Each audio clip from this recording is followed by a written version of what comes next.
ใจเทศต่อป่านนี้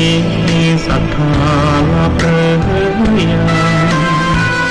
หรือกำลังฟังเพื่อนนี้กันอยู่หนอขอจงตั้งใจฟังให้เพียงพอฟังด้วยหัวใจจดจ่อ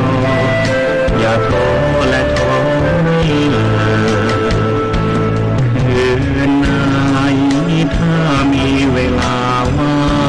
งจดหมายมาบ้างอย่าทำเงียบเฉยหรือโทรศัพท์เข้ามาที่ชมเชยถามปัญหาเกิดเอ่ย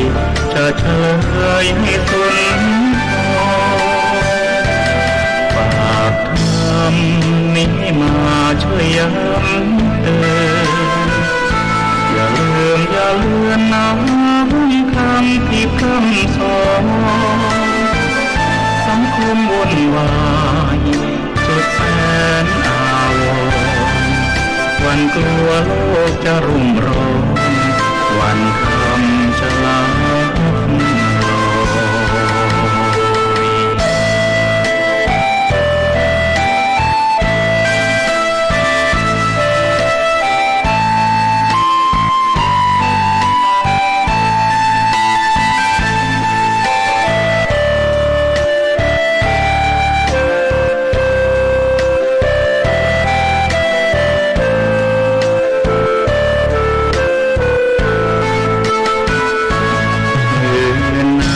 ยถ้ามีเวลาว่างจดหมายมาบ้างอย่าทำเงียบเฉยหรือ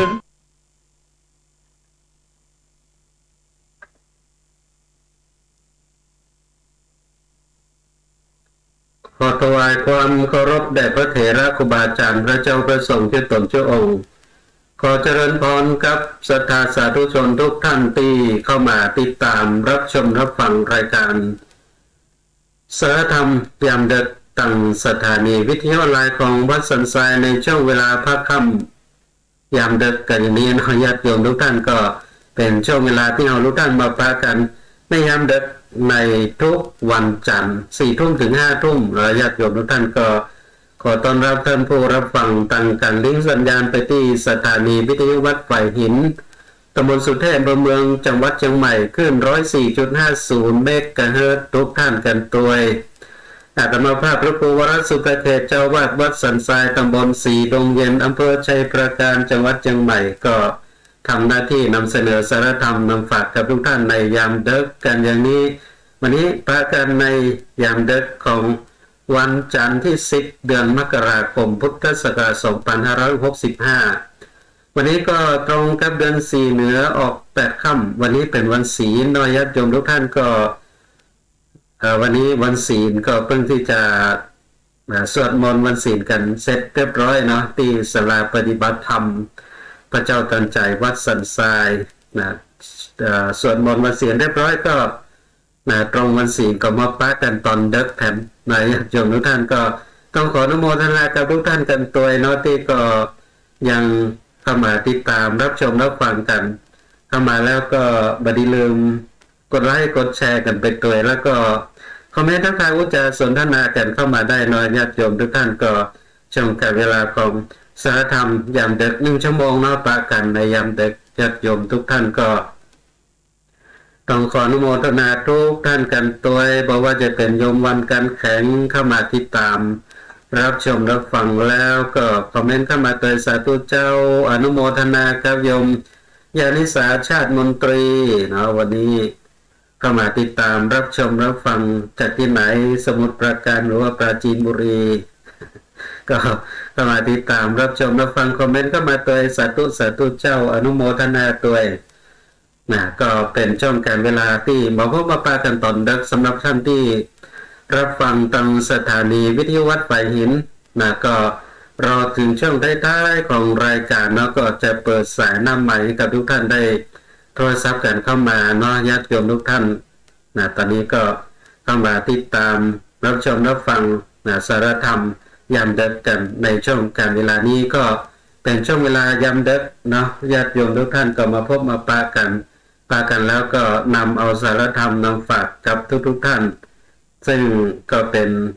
ช่วงเวลาที่เราทุกท่านมาพบมาปะกันอย่างนี้ญาติโยมทุกท่านก็นำเสนอสารธรรมนำฝากกับทุกท่านวันนี้ก็ในหนังสือนิยายเรื่องหนึ่งเนาะโกเล้งได้เขียนเอาไว้ต่อเนื่องญาติโยมว่าชีวิตคนเรานั้นจะมี10 ปีสักกี่ครั้งกันญาติโยมก็เป็นเรื่องน่าคิดเหมือนกันเนาะญาติโยมว่าชีวิตคนเราจะมี10 ปีสักกี่ครั้งกัน10 ปีก็น่าจะมีครั้งเดียวบัจจัยกา เพราะว่าอายุ10 ปีก็มีอยู่ครั้งเดียวเนาะญาติโยมก็อนุโมทนาก็ยุเมินชัยวงศ์ตัวเข้ามาติดตามรับชมรับฟังเมื่อตะกี้ก็มาสวดมนต์วันศีลด้วยกันเนาะตอนนี้ก็เข้ามาติดตามรับชมรับฟังรายการสารธรรมยามดึกคอมเมนต์เข้ามาตัวสาธุครับอนุโมทนาตัวก็ชีวิตของเราจะมี10 ปีสักกี่เตื้อเนาะญาติโยมก็ถ้าในยุคการปัจจุบันเนี่ยญาติโยมนะอายุเฉลี่ยของมนุษย์คนเฮาบนโลกใบนี้อนุโมทนาโยมเมือนชัยวงศ์คอมเมนต์เข้ามาตัวกำลังรับฟังอยู่ครับอนุโมทนาตัวอายุเฉลี่ยของมนุษย์คนเฮาในปัจจุบันนั้นมีอายุเฉลี่ยแค่70 ปีนะญาติโยมจะไปคิดว่าเฮาจะอยู่ถึง100 ปีนะ100 ปีนี่ถ้าจะยาก ต่อไปตั้งหน้าจะอายุถึง100 ปีนี่ญาติโยมเนาะแต่ถ้าเมื่อก่อนนั้นแน่นอนอายุคนเฮานี้100 ปีเป็นเกณฑ์100 ปีเป็นเกณฑ์ไปเกิดมาก็มนุษย์คนเฮานี่อายุ100 ปีเนอะเนาะญาติโยมแต่การเวลาผ่านไป100 ปี100 ปีก็ชีวิตคนเราก็สั้นไป1 ปี100 ปีก็สั้นไป1 ปีญาติโยมเนาะตอนนี้2565แล้วญาติโยมชีวิตคนเราก็สั้นอายุเฉลี่ยเหลือ70 ปีนะญาติโยมเนาะ70 ปีจะถึงบ่ถึงแล้วเนาะ70 ปีญาติโยมเพราะว่าประเดี๋ยวนี้หันข่าวสารออกมาโดยญาติโยมเกี่ยวกับเรื่องของสภาวะของธรรมชาติโลกใบนี้ยิ่งเมินไปก็เปลี่ยนไปตามสภาวะการของธรรมชาติไปตามหลักของธรรมะความเป็นจริงก็คืออนิจจังทุกขังอนัตตานี่แหละญาติโยมเนาะทุกสิ่งทุกอย่างมันเป็นอนิจจังยิ่งการเวลาผ่านไปก็ได้ก็หมายถึงว่าความเสื่อมความสุดโทรมของสิ่งทั้งหลายก็ปรากฏโลกเราก็เช่นเดียวกันญาติโยมเนาะมันอยู่มาเมินถึงขนาดนี้มันก็เสื่อมก็สุดก็ผุก็พังไปตามสภาวะของความเปลี่ยนแปลงของโลกและก็ด้วยน้ำมือของมนุษย์เราเองซึ่งเป็นบอกว่านักทำลายที่สุดยอดที่สุดก็คือมนุษย์นั้นอาศัยโลกใบนี้แต่ก็พยายามที่จะทำลายโลกใบนี้อยู่ตลอดเวลาซึ่งก็เท่ากับว่าทำลายตัวเก่าเขาตัวนี่แหละญาติโยมเนาะทำลายตัวเก่าเขาตัวก็อย่างสภาวะการในปัจจุบันก็เริ่มแล้วเนาะทางการเบื้องก็เริ่มประชาสัมพันธ์ประกาศมาแล้วเรียบร้อยว่าห้ามเผาเนอเบอร์เผาแล้วญาติโยมเนาะปูนไปถึง30 เมษายนก็เพราะว่าเรื่องของฝุ่นควัน PM 2.5 ญาติโยมที่มันเป็นฝุ่นที่มีขนาดน้อยเนาะ PM 2.5 มันก็ล่องลอยอยู่ในอากาศแล้วเราก็หายใจเอามันเข้าสู่ร่างกายของเรา อันตรายญาติโยมเนาะก็ตอนนี้หน่วยงานทั้งหลายทั้งมวลสภาลมหายใจจังหวัดเชียงใหม่แล้วก็หน่วยงานทั้งหลายก็ทำงานกันเต็มที่ประชาสัมพันธ์เชิญชวนกันญาติโยมก็อย่างนี้โลกมันก็ถูกทำลายไปอยู่เรื่อยๆก็หันข่าวสารออกมาว่าตอนนี้กำลังมีพายุกำลังมีพายุก่อตัวเข้ามา 2-3 ลูกญาติโยมแล้วก็รอยเลื่อนของโลกจุดรอยเลื่อนของโลกแต่ก่อนนั้นมีบรรนักญาติโยมเดี๋ยวนี้มีจุดรอยเลื่อนถึง14จุดด้วยกันรอยเลื่อนของโลกนั้นก็คือจุดที่ทำให้เกิดแผ่นดินไหวนี่แหละญาติโยมเนาะที่ใกล้ๆเราตั้งชัยประการตัวเมืองฝางก็รอยเลื่อนแม่จันที่อยู่ใกล้ๆนี่แหละญาติโยมเนาะเวลาถ้ามันเกิดแผ่นดินไหวตัดรอยเลื่อนแม่จันแน่นอนเนาะญาติโยมไม่นายฟังชัยประการนี่สั่นสะเทือนเลื่อนลั่น ตอนนี้มีถึง14รอยเลื่อนด้วยกันญาติโยมก็แล้วว่าถ้ามันแผ่นดินไหวเมื่อใดก็อันตรายเดือดร้อนญาติโยมนี้เนี่ยญาติโยมเนาะอายุคนเราอายุเฉลี่ย70ปีจะถึงบ่ถึงก็บ่ฮู้ฉะนั้นชีวิตของคนเราจะอยู่ถึง70ปีหรือไม่เราจะปะกับ10ปีสักกี่เตื้อในชีวิตของเราญาติโยมก็น่าคิดพิจารณาญาติโยมน่าคิดพิจารณาซึ่งเรานั้นก็มีถ้าเราอายุเฉลี่ย70ปีนี่เนาะญาติโยมถ้าอายุเฉลี่ย70ปีก็หมายถึงว่าเรานั้นก็จะมี10ปี7เตื้อมี10ปี7เตื้อเราจะปะ10ปีนะ7ครั้งด้วยกันญาติโยมแต่เราจะปะครบ7เตื้อหรือไม่ก็เป็นเรื่องหนึ่งเนาะเรื่องหนึ่งอยู่ที่ว่าเราจะมีความสามารถที่จะอยู่รอดบนโลกใบนี้ได้เหมือนเมื่อใดฉะนั้น10ปี7เตื้อที่เราจะปะนั้นญาติโยม10ปีแรกเราทุกท่านปะกันแน่นอนแล้วก็ผ่านมาแล้ว10ปีแรกหมดไปกับความไร้เดียงสาและทายาทโยมตั้งแต่เราเกิดออกมาจากท้องแม่จนถึงอายุ10ปีอันนี้คือ10ปีแรกที่เราปะแล้วก็ผ่านมาแล้วมันหมดไปกับการความไร้เดียงสาของเราญาติโยมก็ยังเป็นละเอ็กละอ่อนอยู่เนาะอายุตั้งแต่แรกเกิดจนถึง10ปีก็เป็นละเอ็กละอ่อนอยู่อนุโมทนากับพ่อกำนันนครศรีชัยมงคลตัวเข้ามาติดตามรับชมรับฟังในช่วงเวลานี้ก็เป็น10ปีแรกที่หมดไปกับความไร้เดียงสาบ่ฮู้อีโนอีเนญาติโยมเนาะยังล่อนเล่นด้วยกันบ่ฮู้จักอายญาติโยมเนาะล่อนเล่นด้วยกันเสื้อปุ๊บเสื้อขาดจะได้ก็ตึงบ่อายขี้มูกไหล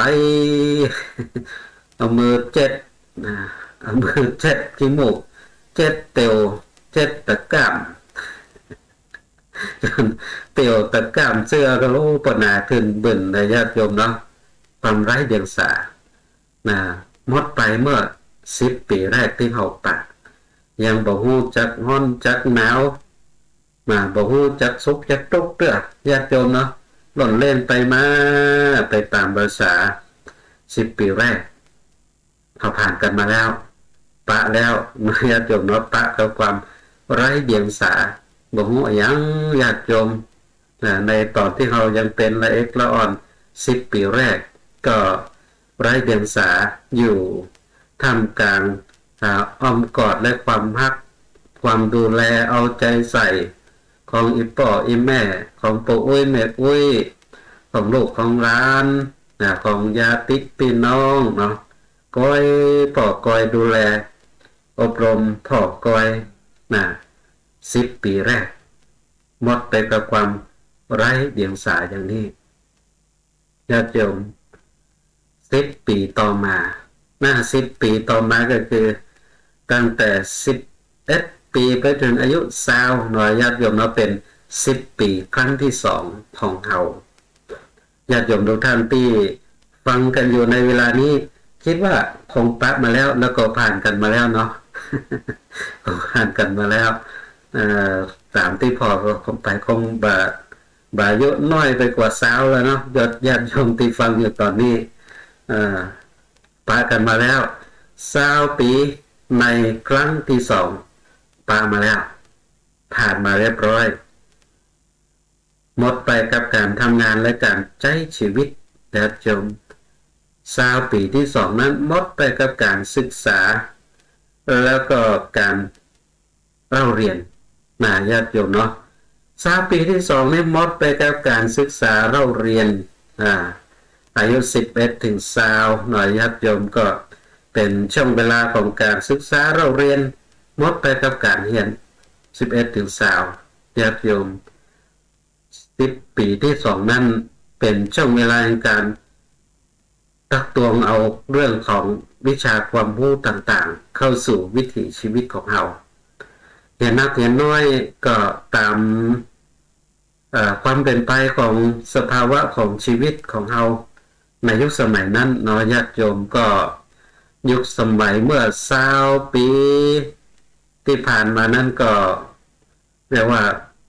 บ้านเมืองก็เจริญเหมือนยุคสมัยนี้ตอนนั้น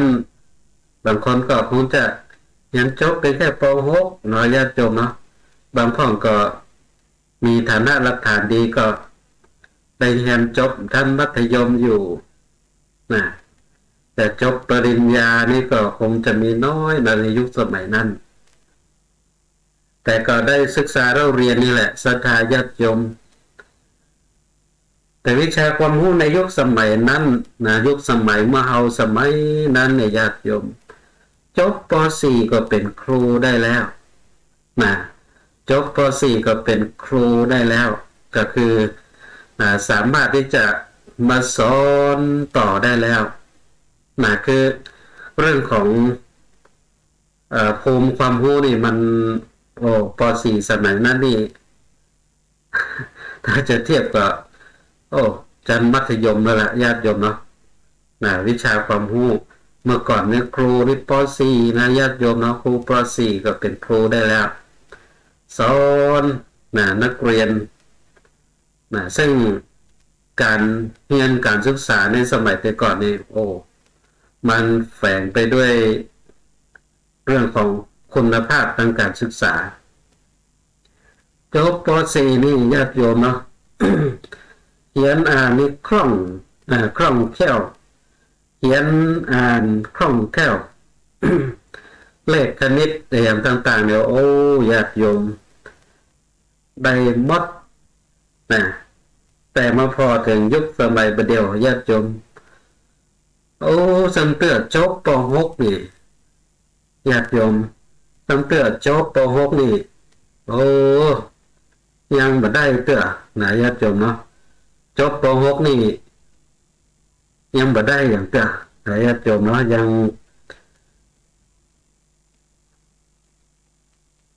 อย่างเตือเนี่ยมันให้ออกเลยนะญาติโยมเนาะจบป .6 สมัยประเดี๋ยวนี้ญาติโยมจบป .6 สมัยประเดี๋ยวนี้ก็เรียกว่ายังยังให้ออกเตือญาติโยมสังเตือนี่เข้ามาเรียนญาติโยม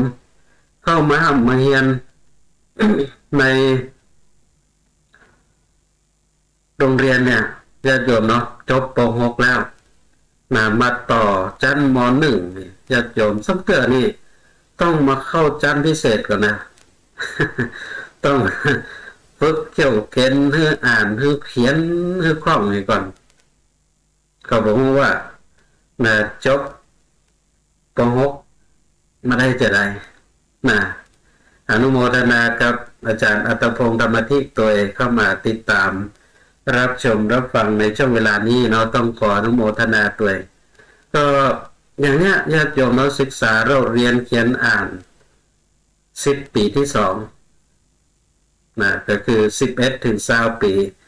หมดไปกับการศึกษาเราเรียนแล้วทีนี้มาถึง10 ปีที่3ญาติโยม 10 ปีที่3ก็คือ21 ถึง 30 ปีนะญาติโยมอนุโมทนากับอาจารย์อัตพงษ์ธรรมธิเข้ามาคอมเมนต์กราบนมัสการรับฟังสารธรรมยามดึกครับอนุโมทนาตัวก็10 ปีที่3 21 ถึง 30 ปีนะญาติโยมนี่เป็น10 ปีที่3นะที่คิดว่าเราแต่ละท่านก็คงจะผ่านมาแล้วนะได้จิตได้ใจ10 ปีที่3นั้นมาแล้วเรียบร้อยเนาะศรัทธาญาติโยม10 ปีที่3หมดไปกับอย่างนะ10 ปีแรกหมดไปกับความไร้เดียงสา10 ปีต่อมาคือ10 ปีที่2นั้นหมดไปกับการศึกษาเราเรียน10 ปีที่3หมดไปกับการทำงานและการใช้ชีวิตญาติโยมหลังจากศึกษาเราเรียนเขียนอ่านได้วิชาความรู้แล้วอันนี้มาแล้วญาติโยมทำงานแล้วก็ใช้ชีวิตทำงานใช้ชีวิต21 ถึง 30 ปีเริ่มทำงานแล้วนะญาติโยมอนุโมทนากับโยมเตวันดีโอมุระตังประเทศญี่ปุ่นตัวเข้ามาติดตามรับชมรับฟังคอมเมนต์เข้ามากราบนมัสการเจ้าธรรมโกสาธุสาธุเจ้าอนุโมทนาตัว10 ปีที่3หมดไปกับการทำงานและการใช้ชีวิตศรัทธาญาติโยมเอาหมดไป30 ปีแล้วนะ30 ปีนี่หมดไปแล้วนะปะกับ10 ปี3เตื้อละญาติโยมเนาะได้อย่างพ่องกับการทำงานและการใช้ชีวิตของเราบางคนนั่นก็โอ้ยเหน็ดเหนื่อยกับการทำงานแต่เนิ่นเนาะญาติโยม10 ปีที่3นี่ก็ทำงานหนักนะอนุโมทนากับโยมทวีศักดิ์ที่วาสุรเดชเข้ามาติดตามรับชมรับฟังในช่วงเวลานี้ตัวเข้ามาเจอกันกดไลค์กดแชร์กันเป็นเนอร์คนละแชร์ในญาติโยมเนาะจะกันแชร์ต่อกันไปตัว10 ปีที่3หมดไปกับการทำงานและการใช้ชีวิตศรัทธาญาติโยมในช่วงเวลา10 ปีที่3นั้นบางข้องการทำงานญาติโยมแต่ก็บ่ได้เก็บเงินนะคือทำงานแล้วก็ใช้ชีวิตในที่นี้ก็คือใช้ชีวิตแบบสุรุ่ยสุร่ายนั่นก็คือการทำงานมาแล้วนะก็กินแอลนะยังอยู่ในช่วงวัยที่กำลังยังคึกขนองอยู่นะยังบอกก้อยที่จะมีโอกาสพอหันถึงสาระของชีวิตเพื่อในช่วงเวลานั้นจบมาใหม่ๆนะการทำงานก็กินแอลไปตัวญาติโยมหมดไปการทำงานการใช้ชีวิตนะใช้ชีวิตแบบสุรุ่ยสุร่ายคือยังบ่มีสาระแก่นสารอย่างมากมายนักหนาในช่วงเวลานั้นเพราะยังบัดตันได้กึดแต่ยังเป็นว่าเกื้อนะยังก็คือยังอยู่ในช่วงวัยเรียกว่ายังเป็นช่วงวัยที่ยังบ่มีฐานะหลักฐานยังบ่มีครอบครัวเตื้อเนาะบางพ่องยังบ่ได้แต่งงานเตื้อหรือบางพ่องแต่งงานแล้วแต่ยังบักกึดอย่างที่มันมั่นคงของชีวิตเตื้อนะมันเป็นช่วง10 ปีที่3นะของชีวิตที่ยังผ่านประสบการณ์ชีวิตยังน้อยอยู่อนุโมทนากับโยมตาชลการสกุลนะต่างจังหวัดระยองนะเข้ามาติดตามรับชมรับฟังขออนุโมทนาตัวอนุโมทนากับโยมวันดีวงปวนเข้ามาติดตามรับชมรับฟังแล้วก็คอมเมนต์เข้ามาตัวสาธุเจ้าอนุโมทนาตัวแล้วก็แชร์ต่อไปอย่างนึงแชร์เนาะอนุโมทนากับโยมวันดีวงปวนตัวนะเข้ามาแล้วก็ช่วยกันกดไลค์กดแชร์กันไปได้เนาะญาติโยมเนาะคนละแชร์แล้วก็คอมเมนต์ทักทายอุจาสนทนากันเข้ามาตัวเป็นโก้เป็นเกมกันในตอนเด็กเนาะญาติโยมทุกท่าน10 ปีที่3เป็นไปอย่างนี้เนาะหมดไปการทำงานการใช้ชีวิตทีนี้ญาติโยมเนาะมาถึง10 ปีที่10 ปีที่4ญาติโยมเนาะ31 ถึง 40 ปีก็ คิดว่าเราทุกท่านที่กำลังฟังอยู่นี่ก็เป็นส่วนใหญ่เนาะเป็นส่วนใหญ่ก็คงจะผ่านมาแล้วได้ใจมาแล้ว10 ปีที่31 ถึง 40 ปีเอามาถึงขั้นนี้ญาติโยมแล้วก็มันก็มาไกลพอสมควร จากที่เอาว่าชีวิตคนเราจะปะ10 ปีสักกี่เตื้อซึ่งเราก็โอ้ถึงอายุเฉลี่ยของมนุษย์คนเราในปัจจุบันก็คือ70 ปีนั่นก็หมายถึงเราจะปะ10 ปีในชีวิต7 เตื้อ7 ครั้งแต่ว่าตอนนี้เราปะกับ10 ปี4 เตื้อ4 ครั้งแล้วก็เรียกว่าชีวิตเราก็มายาวไกลพอสมควร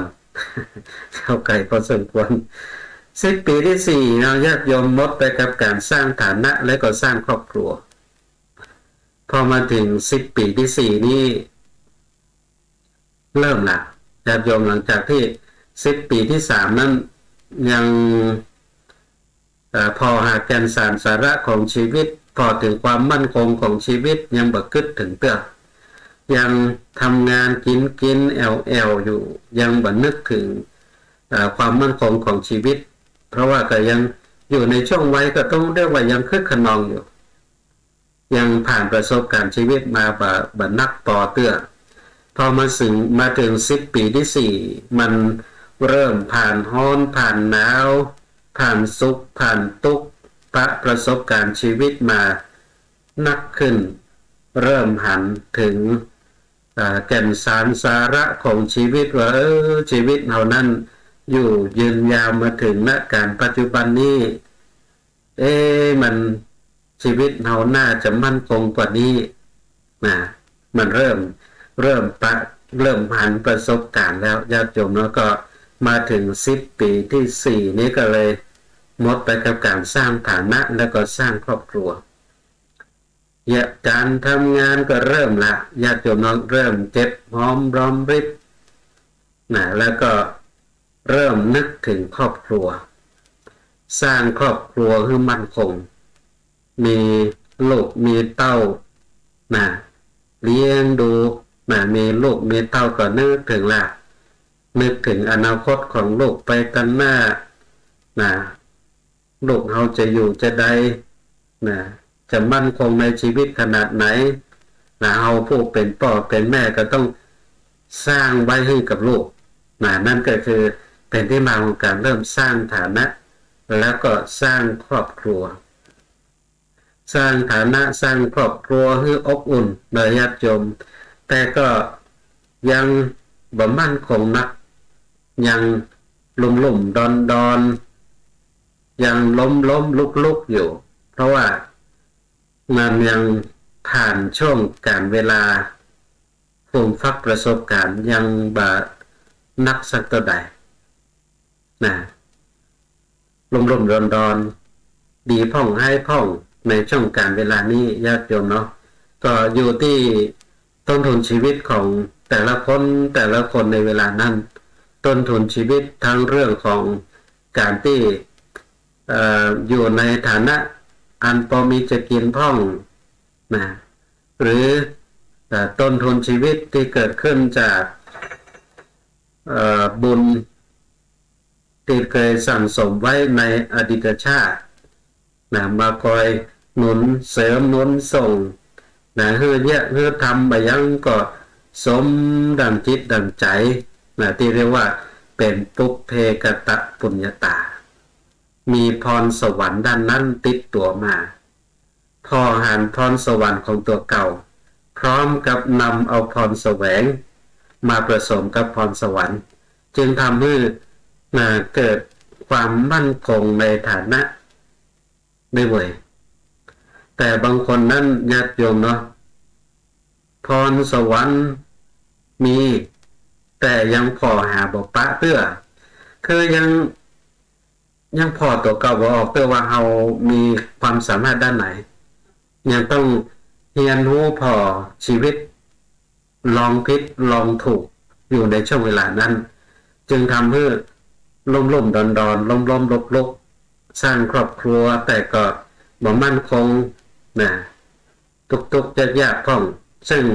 มันก็เป็นธรรมดาช่วงวัยชีวิตขอบคุณท่านพระประพันธ์บุญธรรมเมืองเข้ามาติดตามรับชมรับฟังในช่วงเวลานี้ตัวอนุโมทนากับพระปราพิทักษ์พงษ์ปัญญาวชิโรตังวัดประแดงเข้ามาติดตามรับชมรับฟังในช่วงเวลานี้ตัวนี่คือ10 ปีที่4ที่เราทุกท่านปากันมาแล้วผ่านกันมาแล้วหน่อยญาติโยมอาตมาภาพกับปะแล้วผ่านมาแล้วนะญาติโยมเนาะ10 ปีที่4คือ31ถึง40 ปีแล้วทีนี้มาถึง10 ปีที่5ก็คือตั้งแต่41ถึง50 ปีญาติโยมเนาะก็เป็นช่วงเวลาที่ผู้พูด อาตมาภาพก็กำลังเตียวอยู่ใน10 ปีที่5นี่อยู่ญาติโยมเนาะ10 ปีที่5กำลังเตียวได้มา8แล้วเนาะญาติโยมเข้ามา8ก็ยัง2 ปีน่าจะหมด10 ปีที่5นะโอ้ขอบคุณโยมสำราญแสงสงนะโยมสำราญแสงสงนะโยมนักข่าวหลายช่องหลายสื่อนะได้เข้ามาติดตามรับชมรับฟังในช่วงเวลานี้ขออนุโมทนาด้วยมาถึง10 ปีที่5นะญาติโยมเนาะก็มาถึงขนาดนี้ก็ต้อง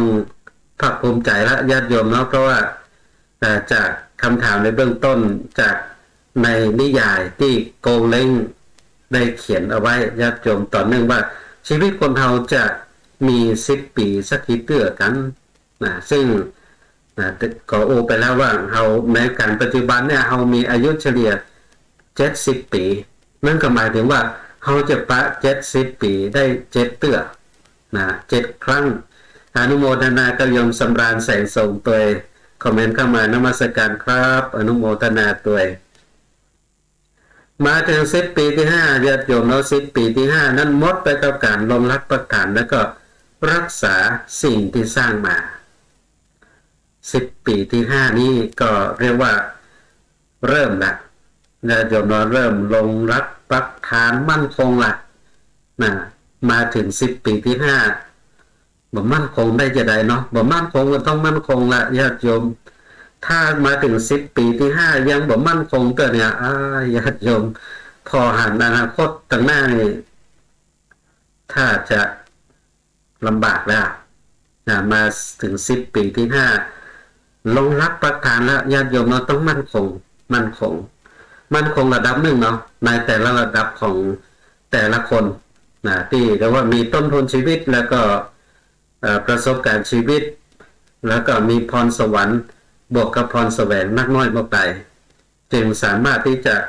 สร้างความมั่นคงของชีวิตลงรักปักฐานและก็รักษาสิ่งที่สร้างมา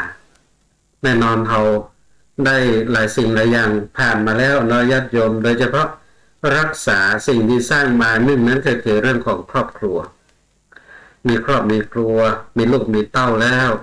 นะก็ต้องพยายามประคับประคองครอบครัวรักษาครอบครัวให้เป็นครอบครัวที่สมบูรณ์พ่อแม่ลูกอยู่ด้วยกันนะถึงจะทุกข์พ่องพิษกันพ่องเถียงกันพ่องแต่ก็ต้องพยายามอารมณ์อร่วยเข้าหากันผัวเป็นไฟเมียเป็นน้ำดับเสียนะเมียเป็นไฟก็เรื่องผัวเป็นน้ำดับเสียก็คือการที่จะพยายามรักษาสิ่งที่สร้างมาถ้าต่างคนต่างเป็นไฟใส่กันระยัดโยมเนาะมันก็ไหม้กันไปแล้วครอบครัวก็คงจะวุ่นวายแตกระแหงนะก็แล้วว่าทุกคนก็ต้องออมชอมต่อกันนึกถึงสิ่งที่เคยสร้างมาด้วยกันสร้างครอบครัวมาด้วยกัน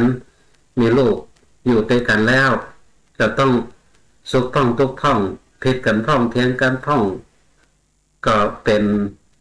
รสชาติของชีวิตอย่างหนึ่งเราก็ต้องทนอยู่ด้วยกันนะมาถึงขนาดนี้แล้วก็อยู่ไปด้วยกันนะคือ ต่อเต้ากุมเท่านะ ในเต้ายอดทองกระบองยอดเพชรอยู่ด้วยกันไปญาติโยมเนาะนะ50 ปีแล้วนะอันนี้คือ10 ปีที่5มาถึง10 ปีที่6ญาติโยมเนาะ10 ปีที่6 51 ถึง 60 ปีอันนี้อาตมาภาพผู้โอยังไปถึงเตื้อยังไม่ได้ใจเตื้อและก็ไม่รู้ว่าจะตันได้ใจก่อน เพราะว่าจะไปถึงหรือไม่ยังไม่รู้นะเพราะว่าชีวิตเป็นอนิจจังมาแน่ ญาติโยมเนาะแต่ไปที่มาถึง10 ปีที่6ได้ก็ต้องยกนิ้วตัวเก่าละ เฮานี่ก็ใจย่อย อดทนขนาดไหนนะที่ฝ่าฟันความทุกข์ความยากฝ่าฟันอุปสรรคปัญหามาถึง10 ปีที่6ได้51 ถึง 60 ปีญาติโยม51 ถึง 60 ปีหมดไปกับการดูแลรักษาสุขภาพกายสุขภาพใจแข็งแรง10 ปีที่6นี้ญาติโยมเนาะต้องดูแลรักษาสุขภาพแล้วเพราะร่างกายของเรานั้นใจมันมาอย่างสมบุกสมบันมาถึง10 ปีที่6ก็เรียกว่าวัยเกษียณนะถ้าเป็นข้าราชการก็เป็นวัยเกษียณซึ่งก็หมายถึงว่าเป็นช่วงเวลาวัยพักเพื่อที่จะดูแลรักษาสุขภาพกายสุขภาพใจให้แข็งแรงนะญาติโยมนะต้องดูแลรักษาสุขภาพแล้วมาถึง10 ปีที่6นี้ต้องดูแลรักษาสุขภาพน่าจะไปใจร่างกายสุรุ่ยสุร่ายเหมือนที่ผ่านมานี่มาได้แล้วญาติโยมเนาะเพราะมันใช่ละอ่อนแล้ว มันใช่ละอ่อนแล้วคนใหญ่แล้วคนเฒ่าแล้วเนาะต้องเข้าคนเฒ่า บางทีมองว่าคนเฒ่านี่บ่ค่อยชอบกันนะญาติโยมนะคนเฒ่านี่บ่ค่อยชอบความจริงนะแต่เป็นว่าผู้สูงอายุเรายิ้มนะ บอกว่าคนเฒ่านี่แต่งหน้าโจไว้ญาติโยมนะที่จริงก็ผิดตัวเดียวกันนะญาติโยมเป็นหลอกมาได้ถ้ามันงามว่าผู้สูงอายุก็มันก็บอกแล้วนะว่าสูงอายุคือสูงวัยสวนะญาติโยมเนาะก็ต้องดูแลรักษาสุขภาพแล้วจะไปเยอะเหมือนตอนยามหนุ่มยามกำนี่บ่ได้ละเนอญาติโยมเนาะต้องอย่างต้องค่อยๆจะไปหีบจะไปฮ้อนจะไปฟังเตียวฟังเหมือนกับตอนเป็นคนหนุ่มนี่บ่ได้ละญาติโยมเนาะเดี๋ยวปึกสะปึกสัมปักบ่พอซ้ายพอขวาบ่พอใต้พอเหนือนี่จะเต้าเอาง่ายๆเพราะร่างกายมันบ่เหมือนเก่าแล้วต้องดูแลแล้วก็สุขภาพใจก็เช่นเดียวกันต้องพร้อมที่จะยอมรับความเปลี่ยนแปลงของสุขภาพร่างกายเปลี่ยนแปลงของวิถีชีวิตเนาะเข้าสู่วัยเกษียณก็ต้องพักแล้วนะสุขภาพใจก็สำคัญญาติโยมเนาะต้องรักษาแล้วก็ทำใจให้ได้ยอมรับความเปลี่ยนแปลงในชีวิตต้องยอมรับให้ได้บ้านสุขภาพใจเขาจะอ่อนแอถ้าสุขภาพใจอ่อนแอมันก็ส่งไปถึงสุขภาพกายตัวนะญาติโยมทุกท่านตอนนี้มาถึงช่วงเวลาเปิดสายหน้าใหม่แล้วเนอะญาติโยมที่รับฟังอยู่ตั้งสถานีวิทยุวัดไฟหินตำบลสุเทพเมืองเชียงใหม่คลื่น 104.50 เมกะเฮิรตซ์ที่รับฟังอยู่เวลานี้จะโทรศัพท์เข้ามาจะได้เนอะที่เบอร์โทรศัพท์0898523498 0898523498 0898523498เนอะสถานญาติโยมทุกท่านที่รับฟังอยู่ทางสถานีวิทยุวัดฝ่ายหินในช่วงเวลานี้จะโทรศัพท์เข้ามาอุจจาสนทนากันโทรมาได้เนอะโทรมาได้ตอนนี้เปิดสายหน้าใหม่เรียบร้อยนะครับท่านผู้รับฟังต่างสถานีวิทยุเนาะในช่วงเวลานี้จะโทรศัพท์เข้ามาก็เชิญได้อันนี้คือเรามาถึง10 ปีที่6ในญาติโยมเนาะ10 ปีที่6ต้อง ดูแลรักษาสุขภาพกายสุขภาพใจให้แข็งแรงเนอะญาติโยมถ้าว่านี่โอ้ยลำบาก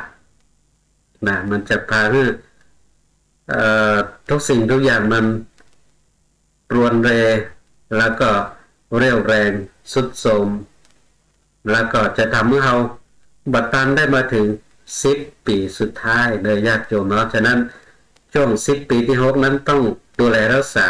สุขภาพกายสุขภาพใจของเราให้แข็งแรงนะให้แข็งแรงทีนี้เราก็มาถึง10 ปีสุดท้ายเนาะญาติโยมเนาะ10 ปีสุดท้ายญาติโยมทุกท่าน10 ปีสุดท้ายนั้นเราจะได้10 ปีสุดท้ายแล้ว61 ถึง 70 ปีญาติโยมเนาะ61 ถึง 70 ปีแต่จะได้มาเพิ่นบอกว่า10 ปีสุดท้ายหมดไปกับการปล่อยวางทุกสิ่งรอคอยการปิกบ้านเก่าญาติโยมเนาะอนุโมทนากับโยมดวงเดือนกิตติใจตัวเข้ามาติดตามรับชมรับฟังในช่วงเวลานี้ต้องขออนุโมทนาตัวเข้ามาติดตามรับชมรับฟังเนาะญาติโยมทุกท่านที่รับชมรับฟังอยู่ในช่วงเวลานี้ก็สามารถที่จะกดไลค์กดแชร์คอมเมนต์ทักทายอุจจาสนทนากันเข้ามาได้เนอะแล้วก็ท่านที่รับฟังทางสถานีวิทยุวัดฝ่ายหินตำบลสุเทพเมืองเชียงใหม่ขึ้น 104.50 เมกะเฮิรตซ์ในเวลานี้แต่โทรศัพท์เข้ามาก็เจอได้เนอะ0898523498วันนี้เสียงสายโทรศัพท์อย่างมันเงียบ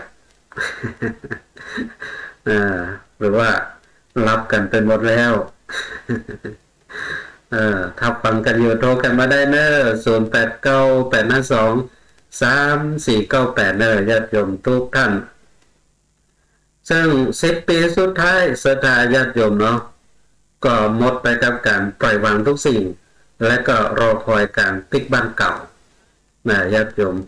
เอาแล้วเสียงสายแรกในยามดึกวันนี้เจริญพรโอ้แฟนพันธุ์แท้ตั้งแม่ริมข้างวัดแม่ริมเนาะพ่อม่วนขนาดทุกวันจันทร์ ทุกวันจันทร์ประจันทร์ครับโอ้ม่วนขนาดเลยครับผมเจ้าคลิปแล้วครับผมได้เบี้ยคนเท่าแล้วครับโอ้ได้เบี้ยแล้วล่ะได้เบี้ยคนเท่าเลยครับเดือนครับโอ้ดีละยังตันได้ใจเนาะแล้วก็มันบริหารลมหายใจใจเป็นมันเนาะคือมันคุ้มค่าผมเข้าวัดเข้าวาโอ้ดีคนเข้าวัดเข้าวาเนี่ยอายุยืนเนอะดีก็ม่วนขนาดเลยสาธุเนอสาธุเจริญพรแล้ววันนี้เสียงสายแรกก็เสียงสายจากญาติโยม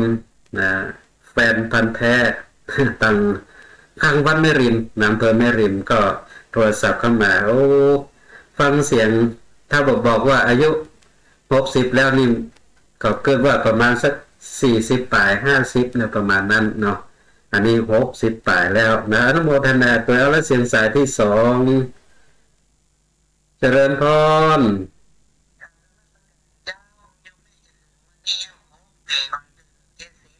โอ้6 ปี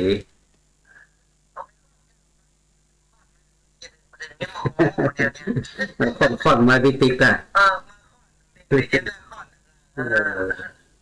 ค่อนเลยแม่น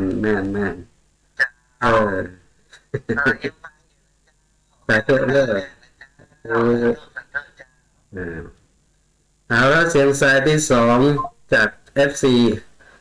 แฟนพันธุ์แท้แห่งท่านหนึ่งเราตั้งสันไซหลวงโทรศัพท์เข้ามาอยู่แม่แฮม6 ปีจะหมด70 ปีจะถึง70 ปีแฮม6 ปีก็ต้องขออนุโมทนาด้วยหรือว่า ได้กำไรแล้วนะได้กำไรแล้วนะก็ตอนนี้อย่างค่อนๆก็มาอยู่เรื่อยๆก็จังมันเขาก่อนเลยก็จังนะเขาก็อยู่ตามศีลกินตามธรรมไปนะญาติโยมนะก็ไม่ได้คาดหวังอย่างมันนักเนาะอยู่ไปตามเนื้อตามตัวอยู่กันไปอยู่ได้มกได้ก็ไปตามเรื่องของมันนะมันต้องไปกังวลอย่างนะถึงเวลามันจะไปก็ไปนะเพิ่นจะเอาไปมาได้ก็ไปมันถึงเวลานะมันถึงเวลาไปก็ไปถ้ามันถึงเวลาจะก็อยู่ไปนะอยู่เอาศีลเอาธรรมกำกับจิตกำกับใจไปอย่างนี้เนาะญาติโยมทุกท่านนะซึ่ง10 ปีสุดท้ายนะหมดไปกับการปล่อยวางทุกสิ่งนะต้องปล่อยวางแล้วยึดถือไว้บ่ได้แล้วญาติโยมเนาะไอ้อย่างกลมใจของเฮาแล้วนี่นะพอไปมันถึงใจของเฮาไปสักอย่างละเปิดเอาไปปิดติ๊กนะผมเกยดกเกยดำก็ข่าวมากำเส้นนะยอมแล้วยอมแฮมมันก็ข่าวมาอยู่เรื่อยๆนะมันใจของเฮาละญาติโยมเนาะของเปิ้นเอาคืนละเขายืมมานะเปิ้นถึงเวลาเปิ้นเอาไปนะอันนี้ก็ไปตั้งตาก็ไปตั้งหูก็ไปเขี้ยวก็ไปกำซี่บ่ใจของเฮาสักอย่างทาญาติโยมยึดถือไว้บ่ได้ปล่อยวางนะญาติโยมเนาะปล่อยวางฮะบ่ต้องไปยึดไปถืออย่างมันล้ำเหลือนะเรื่องฐานะรับทานเรื่องเงินเรื่องทองก็ญาติโยมบ่ได้ไปเป็นโตกับมันแล้วนะมาถึง10 ปีสุดท้ายละปล่อยวางมันเถอะนะบ่ต้องไปวางล่ำวางรวยอย่างแล้วถ้ามันจะรวยมันก็รวยมันละญาติโยมถ้ามันจะรวยมันก็เป็นมันรวยมันละนะมีหมกอีกก็ดีแล้วนะหลวงเลี้ยงแล้วนะเดือนไหนก็600 700 800เราตามอายุนะหลวงเลี้ยงละนะก็อยู่ไปตามนั้นเนาะปล่อยวางแล้วก็ในช่วงเวลาที่รอคอยปิ๊กบ้านเก่าก็ต้องพยายามสร้างตีเปิ่งตีอิงตีเปิ่งตีหวังของชีวิตของเราไว้ให้มั่นคง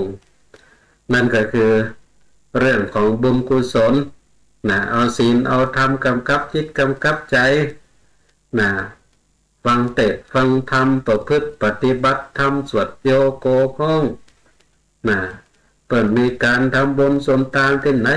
ไปนะไปทำบุญส่วนต่างนะเอาบุญเอากุศลอันนี้เรียกว่ารอนะช่วงเวลารอการปิกบ้านเก่ามาใจเหมือนยังเหมือนในคลิปเนาะญาติโยมโอ้ยเป็นข้าราชการเก่าญาติโยมเท่าเตียวโปจะไหวเปิ้น เรียกว่าเปล่าไปถึง2 ข้างนะ2 คนเปล่าแขนไปไปพอนักดนตรีไปพอนักร้องไปพอนักเต้นเปิ้นหนุ่มน้อยห่มน้อยนึกว่ามันไปพอมันจะสลดสังเวชสถานญาติโยมเป็นว่าเอามือโจกกระเป๋าเตียวก็ยันใบซาวออกมาแล้วญาติโยมเนาะใบซาวใบซาวนี่เพิ่นว่าใบแบงค์บกบ่บุญนะญาติโยมเนาะเอาจังแลกเอาไว้ไปทำบุญอุ้ยนี่ซ้ำแลกเอามาโจกออกมาขยันมันมาได้พอมันเป็นว่าห้องนักร้องนักเต้นเอามาเปิดก้มแต่เนอะนะตัวเก่าเข้าไปมันถึงก้มเป็นว่าเอาสตังใบซาวใส่หน้าอกเป็นญาติโยมเนาะก็พอเป็นดีอายเหมือนกันเด้อญาติโยมเนาะอายุขนาดนั้นนักร้องนักเต้นเหมือนพอเขามันเป็นรุ่นเขาลูกเขาหลานแล้วนะญาติอย่างนี้นี่บักเข้าท่าญาติโยมเนาะมาเข้าท่ามันน่าจะปล่อยวางแล้วปล่อยวางทุกสิ่งทุกอย่าง นะเตรียมรอปิกบ้านเก่าก็ต้องสั่งสมเสบียงนะเสบียงชีวิตนะของเราที่จะเต้วข้ามภพข้ามชาติบุญกุศลนั่นแหละญาติโยมเอาบุญกุศลคนความดีนะเก็บไว้หนักๆนะก็ลองตรวจสอบพอส่องพอกระเป๋าเดินทางของเรานะตรวจสอบพอส่องพอแต่ตอนนี้เสบียงของเราลักน้อยมองใดเต็มแล้วหรือยังนะเสบียงบุญกุศลในกระเป๋าเดินทางของเรามันเต็มนักน้อยมองใดก็ว่าโอ้ยเปิดมาซ้ำพอทั้งใดพวกก็ยังบัดเต็มเตื้อยังเป่าอยู่ก็ต้องเร่งแล้วต้องเร่งต้องรีบต้องทำบุญกุศลคุณความดีทั้งหลายเร่งเยอะเร่งทำเอาไว้เพราะว่าชีวิตของเรามันใกล้เต็มทีแล้วมันเป็น10 ปีสุดท้ายหน่อยญาติโยมทุกท่านต้องปล่อยวางทุกสิ่งทุกอย่างรอคอยการพลิกบันเก่าญาติโยมแต่ละ10 ปีที่ผ่านไปมันไว้เหมือนกับโกหกนะญาติโยมเนาะมันไว้แต่ในการเวลานี้ญาติโยมเนาะจากวันเป็นคืนจากวันเป็นคืนจากคืนเป็นวันจากวันเป็นเดือนเป็นปีครับเคลื่อนเลื่อนไปอยู่เรื่อยๆเนาะ10 ปีนั้นผ่านไปไว้เหมือนโกหกนะศรัทธาญาติโยมอนุโมทนากับสามเณรนพดลปัญญาวงศ์เข้ามาติดตามรับชมรับฟังคอมเมนต์มาตัวสาธุครับอาจารย์อนุโมทนาตัว10 ปีผ่านไปไว้เหมือนโกหกแถมบ่เมินปีนี้ก็จะผ่านไปทำแล้วหน่อยญาติโยมมีอย่างที่เราทำไปแล้วมากมายและก็ยังมีอย่างแหมมากมายที่เรายังบ่ได้ยะบ่ได้ทำเรารู้ว่าเราใจ10 ปีของเราไปแล้วกี่เตื้อญาติโยมที่ฟังกันอยู่ประเดี๋ยวนี้ลองคอมเมนต์บอกคือพ่องจะให้10 ปีไปกี่เตื้อแล้วจะให้10 ปีไปกี่เตื้อแล้วลองมาเกิดถอนว่าเราใจ10 ปีของเราไปกี่เตื้อแล้วแต่เราอาจจะรู้ว่าเราจะได้ใจ10 ปีที่เหลือของเราได้ครบหรือไม่บางคนอาจจะใจ10 ปีผ่านไปแล้ว4 เตื้อเหมือนอาตมาภาพนี่10 ปีผ่านไป4 เตื้อแล้วแต่ก็บอกว่าแฮม10 ปีต่อมานั้นจะมีโอกาสได้ใจหรือไม่มันยังเหมือนแน่เตื้อจะอยู่ถึงบ่ถึงบ่ฮู้เอาไปตามบุญตามกรรมมันจะถึงกี่ปีก็เป็นเรื่องของมันแต่เป็นเรื่องที่เรานั้นก็ต้องมาไข้ควรพิจารณาอย่างนี้ว่าเอาใจ10 ปีไปกี่เตื้อแล้วและก็ต้องมา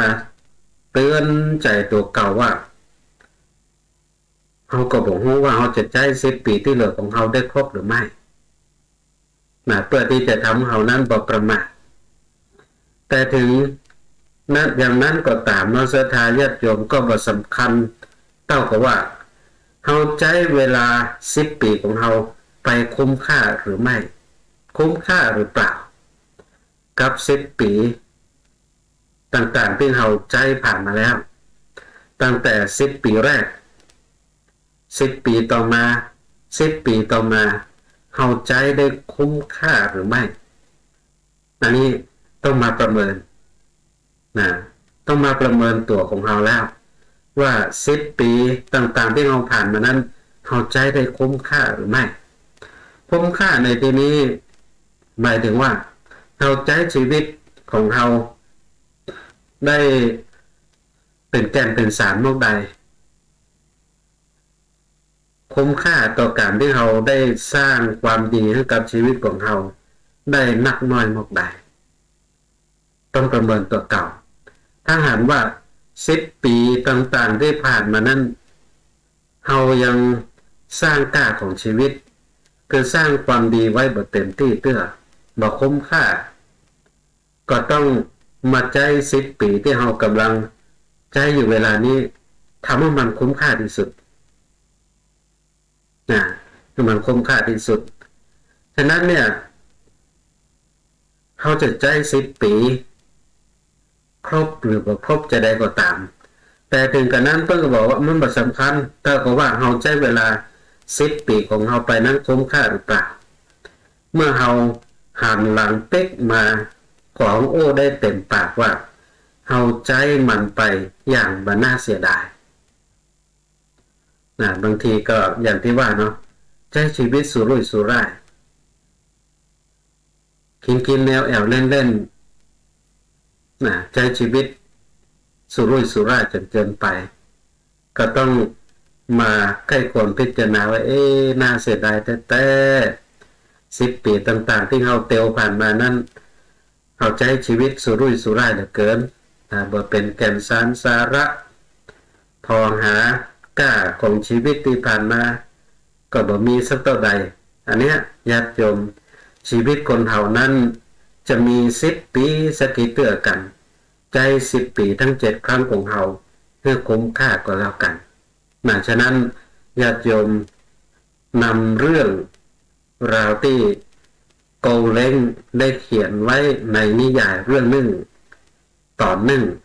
ว่าชีวิตคนเฮาจะมี10 ปีสักกี่เตื้อกันนำฝากกับทุกท่านในโอกาสเวลาที่เฮาก้าวย่างเข้าสู่ปีใหม่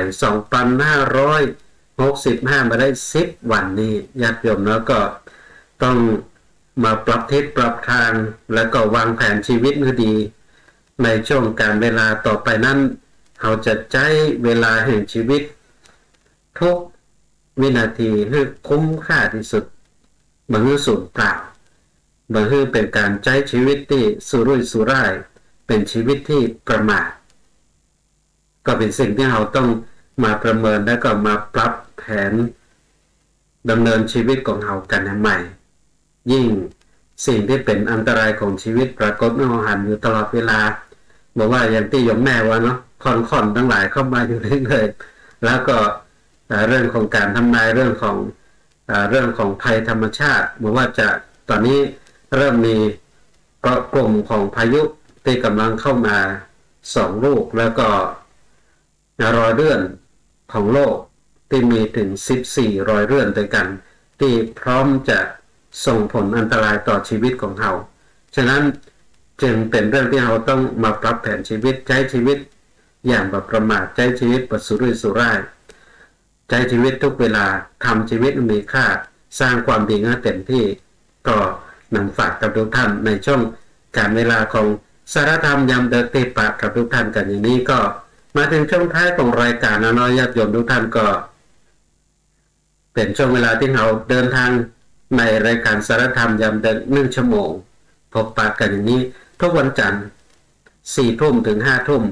สารธรรมยามดึกถ้าปกติแล้วก็ปะกันทุกวันในช่วงเวลาพระค่ำยามคืนทุ่มเกินญาติโยมทุกท่านฉะนั้นก็วันนี้เป็นแห่งโอกาสเนื่องที่ได้มีโอกาสได้พบได้ปะกันเราก็ได้ร่วมกันใจ10 ปีของชีวิตไปพร้อมๆกันอย่างมีคุณค่าแล้วก็มีสาระของชีวิตกันอย่างนี้ต้องขอบพระคุณพระเถระครูบาอาจารย์พระเจ้าประสงค์เจ้าตนเจ้าองค์ที่เข้ามาติดตามรับชมรับฟังและก็ขออนุโมทนากับศรัทธาญาติโยมทุกท่านที่เข้ามาติดตามรับชมรับฟังรายการสารธรรมยามดึกแล้วก็ได้ช่วยกันกดไลค์กดแชร์คอมเมนต์ทักทายอุจาสนทนากันเข้ามาตัวแล้วก็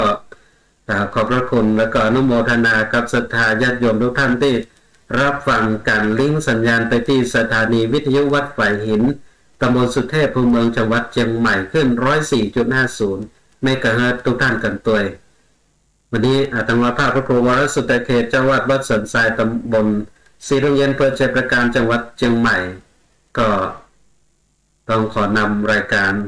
จากหลายท่านผู้ฟังกันไปด้วยโอกาสเวลาเพียงเท่านี้ขอแม่คุณพระศรีรัตนตรัยและก็สิ่งศักดิ์สิทธิ์ทั้งหลายคงบุญกุศลที่ศรัทธาญาติโยมทุกท่านได้บำเพ็ญประกอบกระทำบำเพ็ญให้เป็นไปจนได้กลับกลายเป็นภาวะปัจจัยเป็นอุปนิสัยนุนทรงถึงวิถีชีวิตของทุกท่าน ได้ประสบพบกับความสุขความเจริญโชคดีมีใจอยู่เย็นเป็นสุขเหมือนกันทุกท่านทุกคนและขอทุกท่านจงเจริญในธรรมในองค์สมเด็จพระสัมมาสัมพุทธเจ้ายิ่งขึ้นไปก็ขอเจริญพร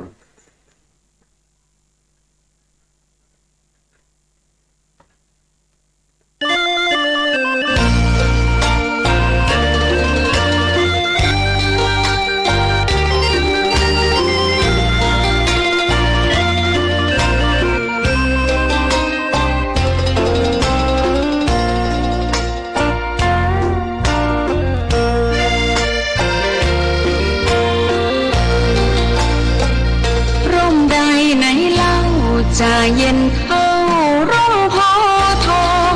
ทั่วลาศรัทธายกย่องร่มของพุทธศาสนา